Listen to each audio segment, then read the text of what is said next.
Hello, I'm Ross Plasko, I work at Rive, and today we're going to be taking my logo, animating it, and making it interactive. This is a full project tutorial suitable for beginners, so let's begin. Create artboard. Zoom in, and now I'll go over here to the Assets panel, and I'll just drag my JPEG onto here. You can see it automatically goes into the Images section. We can check out all of its details, and we can see that it's been used 0 times. So let's use it. Drag the profile picture onto the artboard, and there we go. Let's zoom out, move it into the center. Let's also change the artboard background to white. Now, let's start drawing. I'm going to use P for the pen tool, and just sort of trace out the shape. Oh, we've got some snapping here, so let's just go up here and turn snapping and snap to pixel off.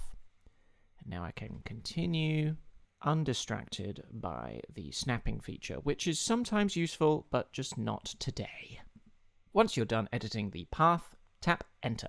Now I'll call this Head, and I'll just hide it for a second and then change the fill to be the same color. Let's make an ear, O for the shortcut for the circle tool, and I'll just take the hex code from the head, copy, and paste it onto the ear. Now we can hide the ear. P for the pen tool, let's draw some hair.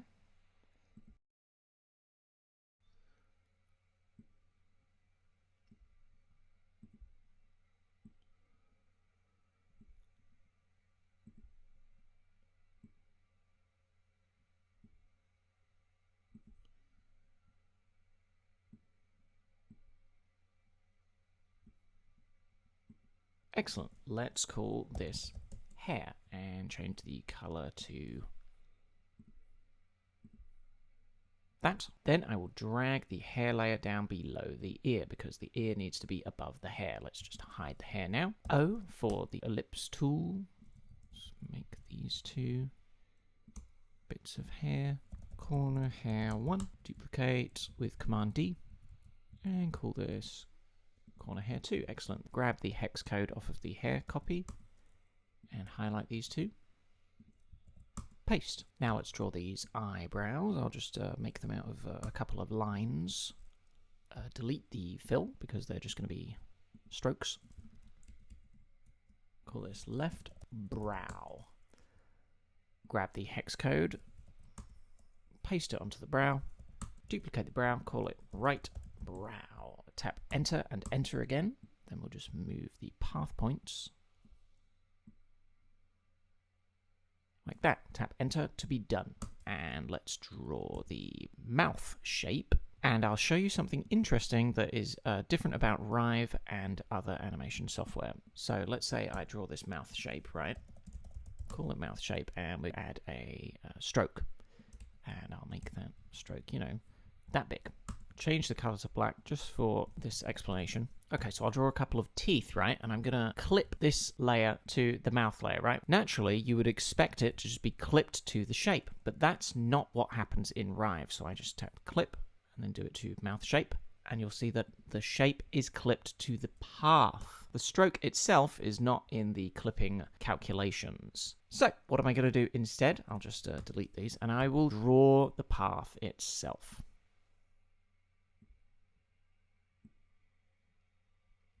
Instead of using a stroke, which will be ignored by the clipping calculations.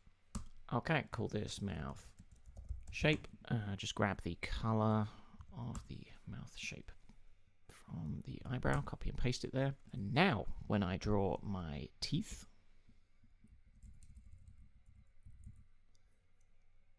left tooth, duplicate, right tooth, change their colors to white. Oh, I forgot the tongue. Make it a red, and now call it tongue. And I'm going to highlight all 3 of these inner mouth layers. Command G to group them. And I'll just call them inside mouth. And now I can clip this group to the mouth shape.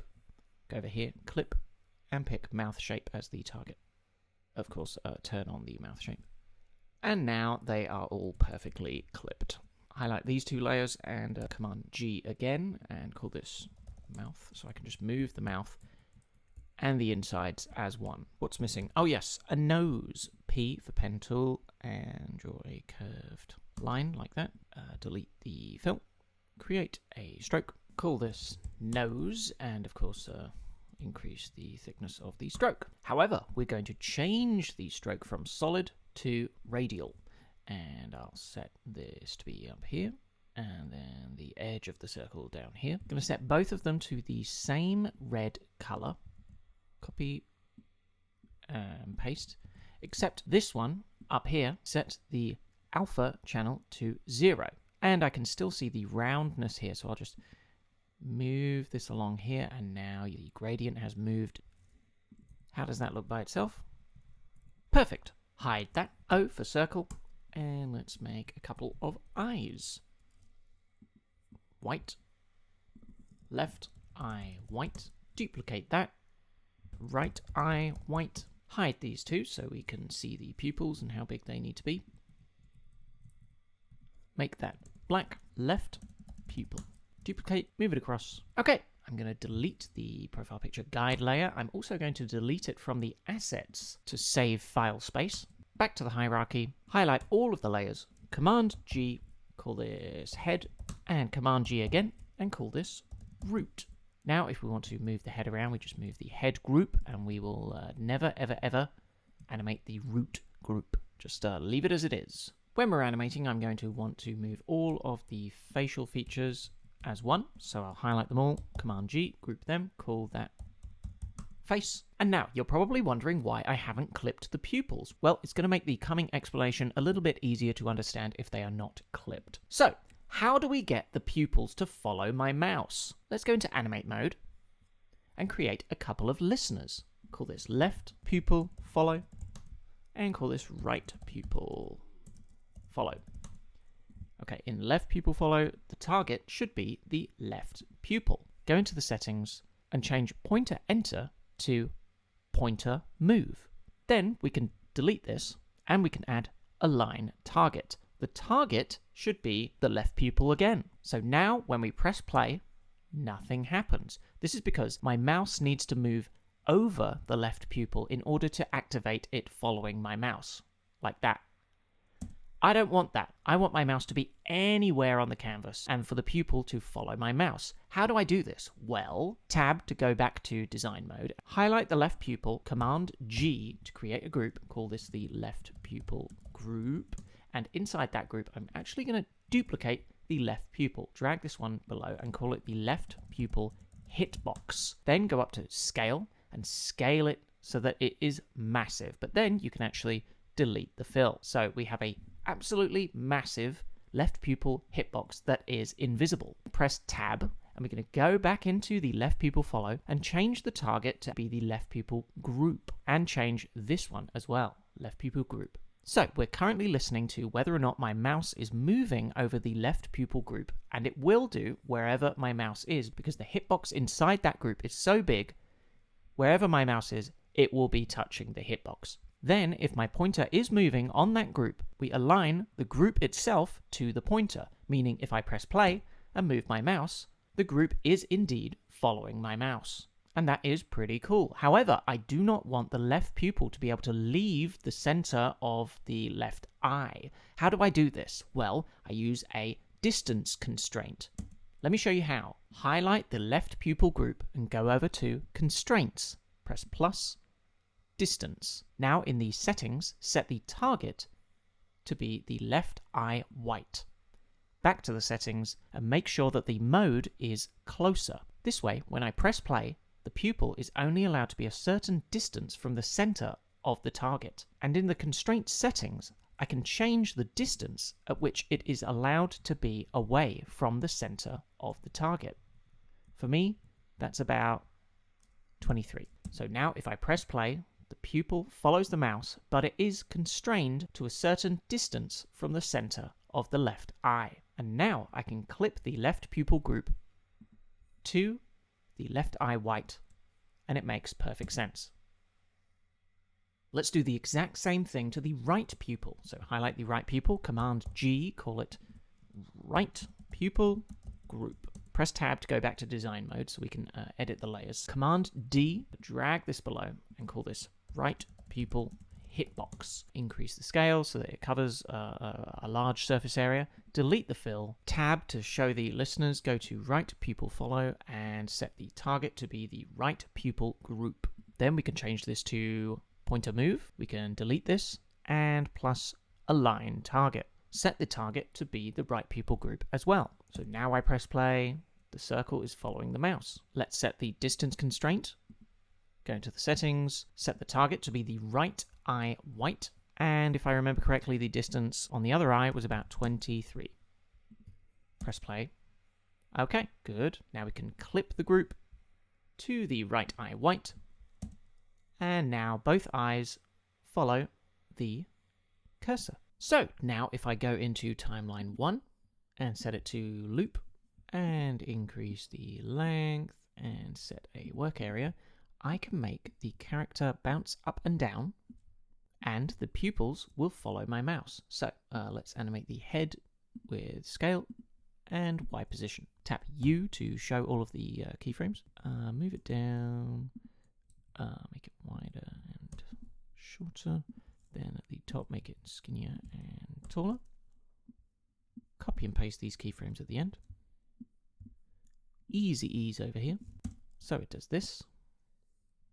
I actually want that to be a little bit slower. How about that? Okay, now let's double up the scale keyframes so that we can delay them in comparison to the position keyframes, about half. Okay, now let's animate the face group, just the Y position. At the top it should be a bit higher, at the bottom it should be a bit lower. Copy and paste the first keyframe. Easy ease, double up, and let's work on timing. So, okay. Okay, let's animate the hair path. So edit vertices, key all vertices at the beginning. We can zoom in, and I'm just going to move these down. Well, key all vertices just in case. Move these across, tap enter. Then we can copy and paste the first keyframe at the end. Easy ease, see how that looks. Okay, that might need a double up and delay.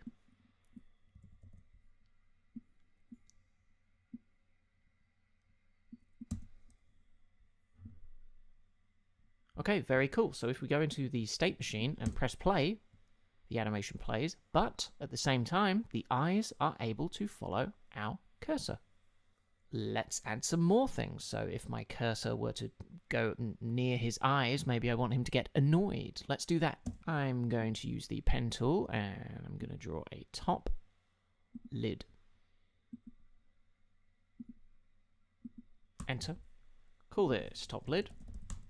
Drag it into the face. However, I want the eyebrows to be above it, so just highlight the eyebrows and put them there. Then I will recolor the top lid to be the same color as that. You can probably see where I'm going with this.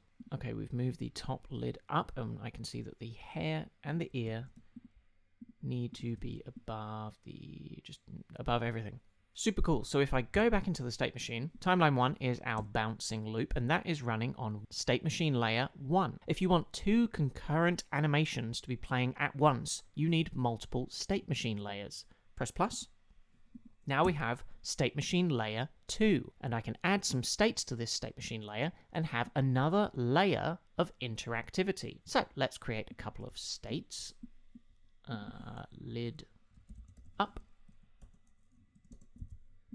And then another one, lid down. So in lid up, I'm just going to set the top lid position X and Y. There we go. And in lid down, let's do that again, except let's reposition it so that he looks annoyed. Very cool. Now let's open up the state machine and drag these states onto the state machine. I'm going to set the condition to go from lid up to lid down to an input. So let's create a new input and set it to a boolean. Call the boolean lid. Now booleans can either be true or false. I'll set the condition to be that lid is true, and then to go in the other direction, I will set it so that the condition lid has to be false. So if I press play and I change the boolean, the lid goes down and up. Now we can set a duration on the transition, set it to something like 500 milliseconds, and then change the interpolation to like an ease in, like this. Let's see what that looks like. Okay, maybe it needs to be a bit faster. 200 milliseconds. Okay. Okay, and now that that's set up, we can control this input using a listener. Create a listener and call it hover over face. So let's set the target to be the head shape layer. So if our cursor enters the vicinity of the head shape layer, we will set lid to be true. Create another listener and call it unhover over face. Set the target to be the head shape layer again. And now we set it to pointer exit. If the pointer exits the vicinity of the head shape layer, then set lid to false. So now what happens if we press play? We're bouncing, the eyes are following our cursor. If my cursor goes over the head shape layer, then the lids move down. If my cursor exits the head shape layer, the lids go back up. I also want to animate the brows, but I just noticed that, well, this anchor point is correct, but the right brow anchor point is not correct. Why? To change the anchor point. Y to exit freeze mode. Go into animate mode. In lid up, I will set position, keyframes, and rotation. And then in lid down, I will do the same, but I will change their position. So let's first do right brow and left brow. So I press play. Very cool. So, as you've seen, state machine layers are good for adding multiple layers of interactivity, but you can also add multiple layers of animation. So, as an example, you can see the head is bouncing up and down once every second or so. We can add a blink animation on another state machine layer that only animates once every 10 seconds. So this is pretty cool. I mean, imagine in other animation software, you know, you animate like a walk cycle, and if you want the character to blink, the character would have to blink every single loop. That is not the case in Rive. We can have multiple layers of animation with different timings. So let's animate a blink. I'm just going to go back into design mode and draw my blinked eyes. Delete the fill. Create a string. Cool. Call this blink, and I'll duplicate the path and just move this across. Cool. Now I'm going to drag the blink down to just above the eyes.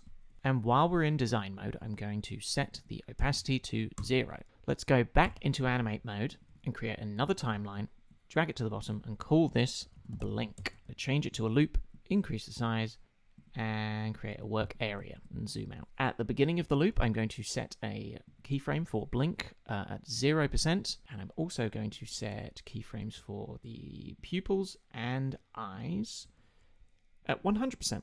Highlight all of these and change the interpolation to a hold keyframe. Then we'll go about halfway through and we'll switch it up. So the blink should be 100 and the rest should be 0. Let's just go forward a few frames and then copy and paste these. Excellent. Highlight them all and make sure they're all hold keyframes. So now let's press play on this loop. Okay, that's a extremely poorly animated blink. But to just show the concept, I'm going to drag the blink onto this layer 3. Press play and you'll see we're bouncing and we're blinking. And the blink is not in time with the bounce. The blink has a completely separate layer and a completely separate timing. So leading up to the blink, I'm going to animate the white scales. I'm going to make them both wider and like that. Then I'll go through the blink and go to where they appear again and keyframe them again and move forward and copy and paste these. Now, of course, the easing isn't going to be correct. you'll see it's quite robotic and quite slow. So let's move these across. Yeah, so let's grab these and we will ease out. That means ease out. So we start off slow and we get faster, and then for these, we want to ease in.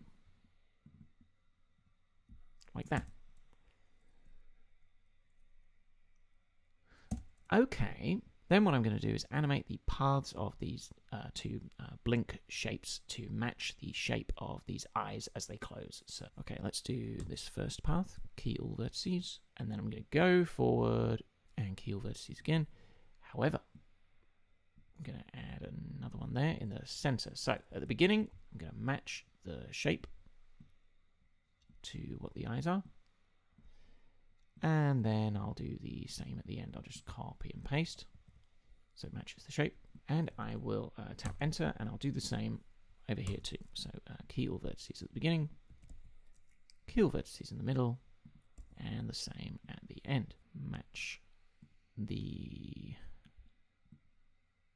shape. Copy and paste. Tap enter. Okay, let's see how that looks. Okay, obviously it looks bad. I get that. But let's change the easing. So ease in for this one. Okay, cool. And then ease out for this one. Okay, it looks... it's fine. Tap U to collapse all of the keyframes, and maybe I should just make the blink a little bit longer, and maybe we should enter the blink quicker. Just copy and paste that keyframe so that we don't do anything in between these two keyframes. So let's see how that looks.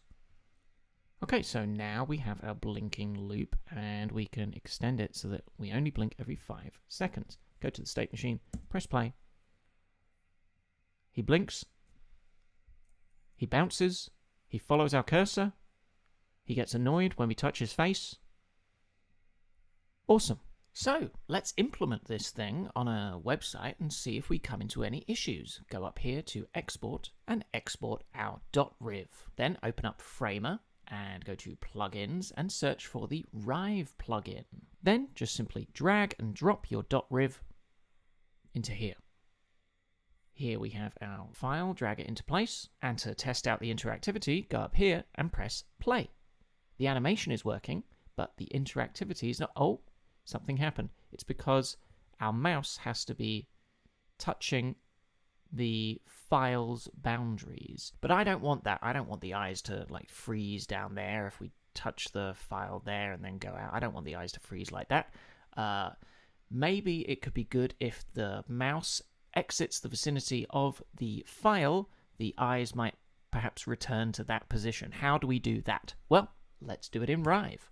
So what I need to do is constrain the positions of the left pupil group and the right pupil group to specific positions. And then when my mouse enters the vicinity of perhaps a specific hitbox that we'll create, the strength of that constraint will go to 0, and then the eyes will be able to follow my mouse whilst our mouse is within the boundaries of that hitbox.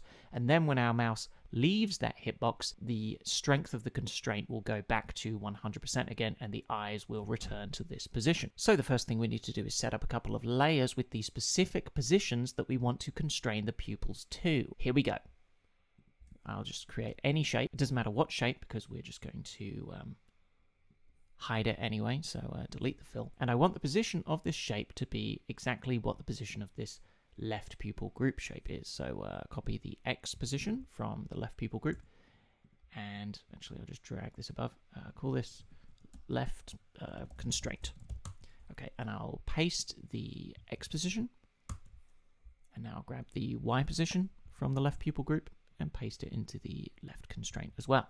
And now if I highlight the left pupil group and create a translation constraints only copy the position of their target. So let's set the target to the left constraint. Tap Tab and press play. You'll see that the left eye is completely constrained to the left constraint layer. However, we can turn the strength on that constraint down to 0, and you'll see that the left eye now follows the mouse again. So let's do the same for the right eye. Create just a random shape, delete the fill, drag it above the right pupil group and just call it right constraint. And then highlight the right pupil group and copy and paste the X position from there onto the right constraint. And do the same for the Y position. Copy that and paste it onto the right constraint. And now we're going to constrain the right pupil group, translation constraint, set the target to the right constraint. And we'll leave the strength at 100%. Actually, I'm going to adjust the left eye to be 100% strength as well. Now I'm going to create a hitbox, just a large circle, delete the fill, put it inside the root, call this hitbox. And now we go into animate mode, create another state machine layer. I guess I could name this follow. And create a timeline. Call this timeline fixed. And create another timeline and call this unfixed. So in fixed, we're going to animate the strength of the constraints. So go into the translation constraint. And in fixed, the strength should be 100% for both pupil groups.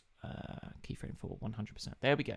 And then in unfixed, we're going to set the translation constraint strength to 0% for both of them. Go into the state machine and create another Boolean input and call this follow, question mark. And then I will drag fixed onto the timeline. So the fixed timeline is the first place that our animation goes to. You can see, obviously, the constraints are 100% in fixed, so the eyes are not following the mouse. Then I will drag unfixed and create a transition and set the condition that follow is true. So if we press play, naturally we're in fixed, then I will click follow to be true, and now we're in unfixed, so the pupils are following our mouse. To go back the other way, add another condition that follow needs to be false. So not following, follow is true, follow is false, we're not following anymore. Excellent. Now let's activate this input using listeners. So I'll call this hover follow and unhover follow. In hover follow, set the target to be the hitbox. Let's do it in unhover follow as well. Set the target to be hitbox. So in hover follow, if the pointer enters the vicinity of the hitbox, then follow should be true. Then in unhover follow, if the pointer exits the vicinity of the hitbox, then follow should be false. Zoom out a little bit, press play, the pupils are fixed, and if our mouse goes over the hitbox, the character follows our mouse, but if our mouse travels outside of the hitbox, the eyes return. Let's set a duration on these transitions to be 300 milliseconds. Let's add some easing. Press play. Nothing, nothing, nothing. And then it activates when our mouse enters the vicinity of the hitbox. This should work pretty good if I just export it and load it into Framer. So in Framer, go to Plugins, Rive, drag our most recent export, Rive, into there, close that, drag it into place, and then press play. Now, nothing happens, nothing happens. What if we go down here? Oh, we start following the mouse. Super cool. It gets annoyed. And if our mouse goes away, it goes back into place. And that is an animated, interactive logo made in Rive, implemented in Framer.